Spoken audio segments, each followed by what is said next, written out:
আসেনি পত্রিকায়?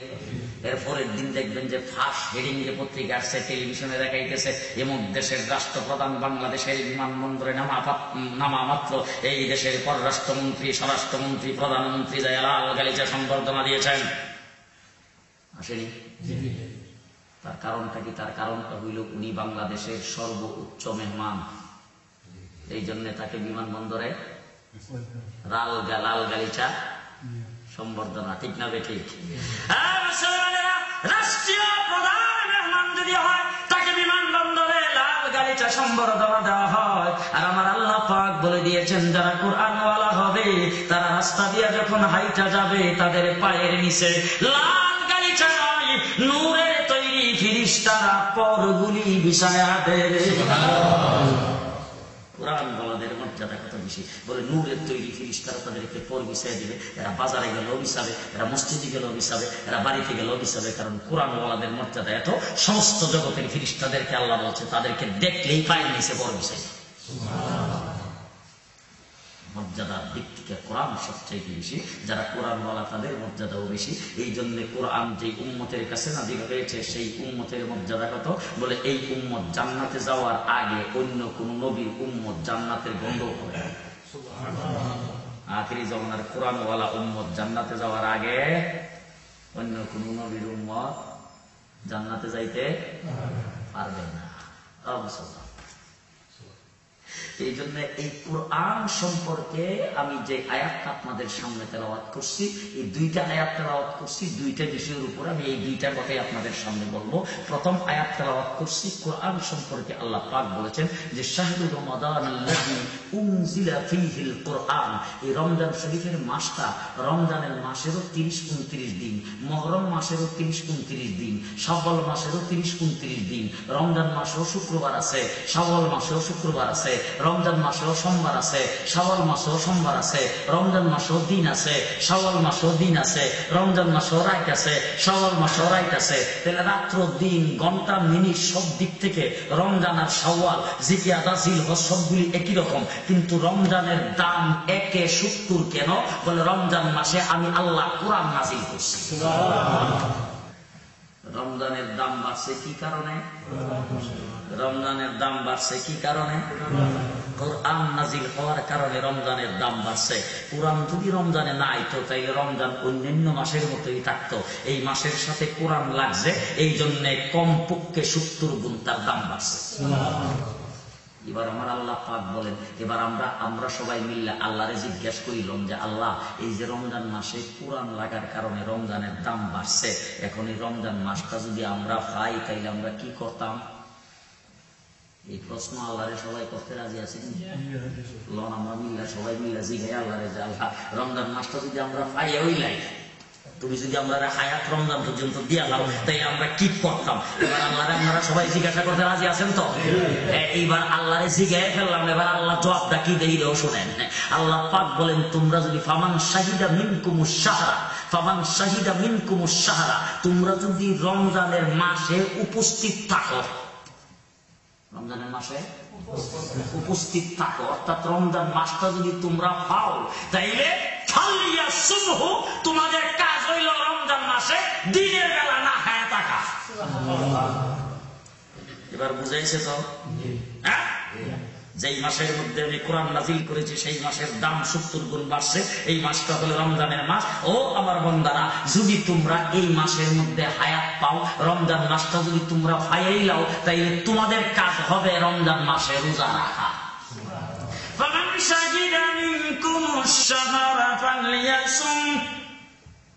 যদি রমজান মাস পাই আলাও তাইলে তোমরা কি করবা? রোজা রাখবা। فمن كان منكم مريضا أو على سفر فعدة من أيام أخر। বলে এখন যদি তুমি অসুস্থ, রমজান মাস হওয়ার পরে তুমি অসুস্থ হয়ে গেছো, অসুস্থ মানে অনেক লোকজন আছে রোজা না রাখবার লাগে গ্যাস্ট্রিক বানায় আল্লাহ, এরকম অসুখ না। আমরা বাংলাদেশে দেখছি অনেক লোকজন, আমরা যদি বাম হাতে বাউ দেয়, বাউ বুঝুন তো ধাক্কা দেওয়া লাগবে না, বাউ দিলে আমি করে দেবো। এমন লোকজন আছে রমজান মাস আইলে। আমি একজন একদিন জিজ্ঞেস করলাম, কি ব্যাপার বাবা, রমজানের মাস আপনি দিয়ে খাওয়া দাওয়া করতেছেন? গ্যাস্ট্রিক 9টা পর্যন্ত থাকতাই। রমজান মাস আইলে কিছু লোকের গ্যাস্ট্রিক হয়ে যায়, এটা রোগ, এটার ওষুধ কয়নি মুসলমান, এইটারে ওষুধ কয় না। রমজান মাস আসলে গ্যাস্ট্রিক হয়ে যায়। আবার অনেকগুলো আমার বাংলাদেশ আছে, আপনাদের দেশে নাই, রমজান মাসে রোজা রাখে না কিন্তু ইফতার করবার লাগে বড় বাঘ। আপনাদের দেশ আছে? আমার বাংলাদেশের মধ্যে ইফতারের বাজার হইল চক বাজার, ঢাকা চক বাজার এশিয়া মহাদেশের ভিতরে সবচাইতে বড় ইফতারের বাজার। আপনি জোহরের পরে গেলে ওখানে দেখবেন, আপনার মাথায় হাত দিয়ে থাকবেন, বলবেন যে ওরি বাপরি বাপ, এ তো ইফতারি খাইব কেন? ইফতারের আধা ঘন্টা আগে যায় দেখেন একবারে সব সাফা। যায় দেখবেন যে ঢাকার পুরান শহরের প্রত্যেকটা দোকানের মধ্যে, টিভির মধ্যে ইফতারি যে রং বেরঙের সাজাইছে, এগুলি সব প্রায়গুলি কিন্তু খায়া দীক্ষা কিনছে, বাজার থেকে খাইয়া দীক্ষা কিনছে। তুমি পুরান শহরে একটা প্রবাদ বাক্য আছে, ঢাকায় বাসা তো, তুই একজনে যায় রোজা রাখে না, ইফতারি খুব ভালো করে তৈরি করতেছে, তা আরেকজন যায় জিজ্ঞেস করছে, কি বেটা সারাদিন দিন রোজা রাখা নাই, ইফতারের বেলা দিয়ে খুব রমরমা। ঢাকার ভাষা কিছু বুঝে না তারা, কি বেটা সারাদিন দিন রোজা রাখা নাই, ইফতারের বেলা দিয়ে খুব রমরমা। এইভাবে চাচার দিকে তাকে একটা, চাচা কি বলবার লাগছে, রোজা না রাখা করছি এক গুণা, ইফতার না করে কে আলাই কাফের হয়ে যাবো? রোজা না রাখা এক গুণা করছি, ইফতার না করে কে আলাই কাফের হয়ে যাবো? চিন্তা করে মুসলমান। এই জন্য রমজান মাসটা যদি আমরা পাই, তাইলে আমাদের দায়িত্ব কি? আমাদের দায়িত্ব কি? রোজা রাখা। এবার আমি আপনাদের একটা প্রশ্ন করতে চাই, এই পারপাসে আমি কথা কম বলবো, এই জন্য আপনাদেরকে খালি আসল কথাটা বলে দিতে চাই। আপনারা যে সারাদিন খাইলেন না, আচ্ছা আমার আল্লাহ পাক কি কোনোদিন পানাহার করে?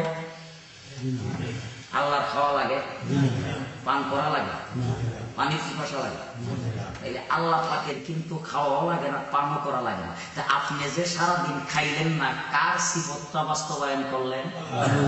আরো জোরে কন, আল্লাহর সিফত বাস্তবায়ন করলেন। আমার ভাইরা, আল্লাহ পাক কি স্ত্রী ব্যবহার করে? আল্লাহর বিবি বাচ্চা আছে, তাই আল্লাহ পাকের বিবি বাচ্চা নাই, আল্লাহ বিবির কাছে যাওয়া লাগে না, বিবি ব্যবহার করে না।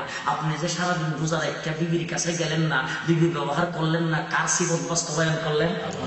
আমার আল্লাহ রাব্বুল আলামিন বলেন, রোজা না খায়া থাকা এটা আমার সিফত। যেই বান্দা এই সিফত, আমার সিফত বাস্তবায়ন করেছে, সারাদিন না খায়া রয়েছে, সারাদিন কোনো পান করে নাই, স্ত্রী হালাল স্ত্রী থাকার পরও স্ত্রীর কাছে যায় নাই, সে আমার সিফত বাস্তবায়ন করেছে। এই জন্য আমি আল্লাহ পাক, এই নবী আপনি সমস্ত মানুষগুলিকে জানায়া দেন, আসসালামুলি, এই রোজাটা আমার জন্য। কার জন্য? কার জন্য? রোজা আমার জন্য, আল্লাহ পাককে রাজি খুশি করার জন্য বান্দা না খায়া রয়েছে। কারে রাজি খুশি করা?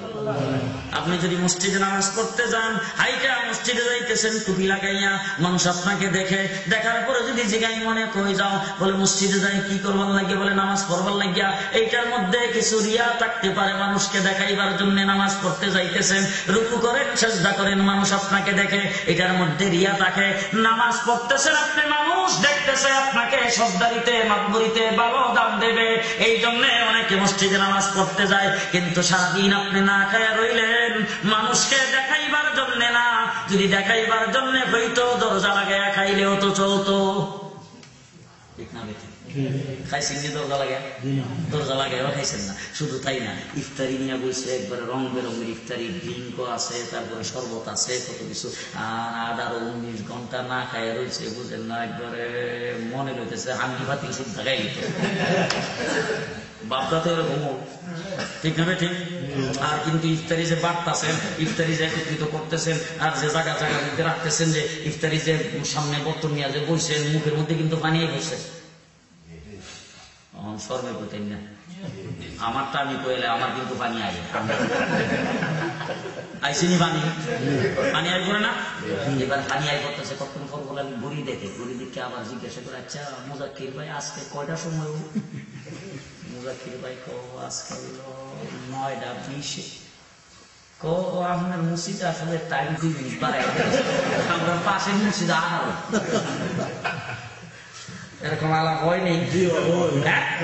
এরপরে লাস্টে ঘড়ি দীক্ষা মুজাক্কির ভাই জিগাই আর কতক্ষণ বাকি আছে, আর আছে 2 মিনিট।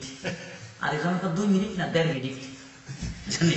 আর জনটা তো তোমার ঘড়ি আধা মিনিট ফাস্ট। এরকম আলাপ আলোচনা হইতেছে। এবার ওই 2 মিনিট যে বাকি আছে, আমি আপনাদেরকে একটা প্রশ্ন করেছি, 2 মিনিট আগে খাই গেলে কি হয়? 2 মিনিট আগে খাই গেলে আপনারা তো বলছেন রোজা হইতো না। আমি আপনাদেরকে বইলা দিয়ে আল্লাহর হুকুম অমান্য হয়। কি হয়? আল্লাহর কোরআনে আল্লাহ পাক বলছেন আতিম্মুস সিয়ামা ইলাল লাইল, আতিম্মুস সিয়ামা ইলাল লাইল, রাত্র প্রবেশ করা পর্যন্ত রোজাকে পুরা করো। তাহলে 2 মিনিট আগে তো রাত্র প্রবেশ করছে না, আপনি যদি রোজা খায়ালান তাইলে কি হয়? আল্লাহর হুকুম অমান্য হয়। এবার আসেন, আপনি যে এইখানে ইফতারির সামনে নিয়ে বৈশা ওই মুজাক্কির ভাইকে জিজ্ঞেস করতেছেন, সেক্রেটারি সাহেবকে জিজ্ঞেস করতেছেন, আলাপ আলোচনা করতেছেন, আমার আল্লাহ পাক ফেরেশতাদেরকে ডাইক্কা লইয়া বৈশা আপনাদের আলোচনা শুরু করছে।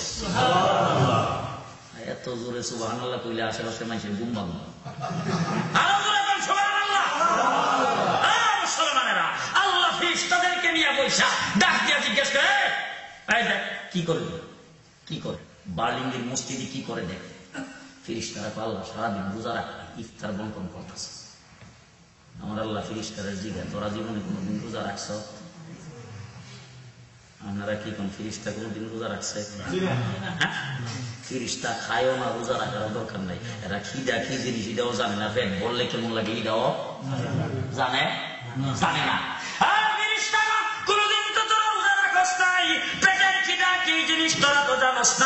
তবে তোদেরকে জিজ্ঞাসা করতে চাই, সারাদিন যে না খায়া রইল, সারাদিন তো 2-3 বার খাইতো, চা কত কাপ খাইতো, পানি কই গ্লাস খাইতো, সারাদিন না খায়া রয়েছে।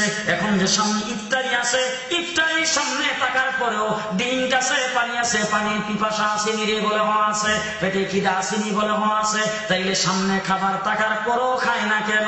ফেরেশতারা কয় আল্লাহ 2 মিনিট বাকি আছে, খায় না। আমরা যেমন কই বলো 2 মিনিট বাকি আছে এখন খাওয়া যাইতো না, ফেরেশতারাও আল্লাহ 2 মিনিট বাকি আছে লেগে খায় না। এবার আমি যে প্রশ্নটা আপনাদেরই করছি, আল্লাহ ফেরেশতারা করে, এই ফেরেশতারা 2 মিনিট আগে খাইলে কি ওরে সারাদিন 18 ঘন্টা না খাই রয়েছে? ফেরেশতারা আল্লাহ জিগায় 2 মিনিট আগে খাইলে কি হয়? ফেরেশতারা উত্তর করে, আল্লাহ তোমার হুকুম অমান্য হয়।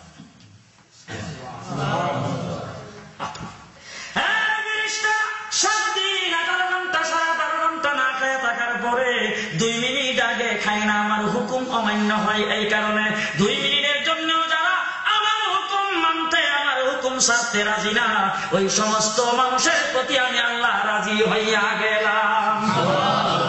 ফেরেশতারা তোরা জান্না রাখ, তোরা সবাই সাক্ষী থাক, আমি আল্লাহ পাক এই রোজাদারদের জীবনের সব গুনাহ মাফ করে দিলাম। 3 নম্বরে ডাক দিয়া কই, ফেরেশতারা তোরা সাক্ষী থাক, আমি আল্লাহ পাক তাদের জন্য জান্নাত লেখা দিলাম।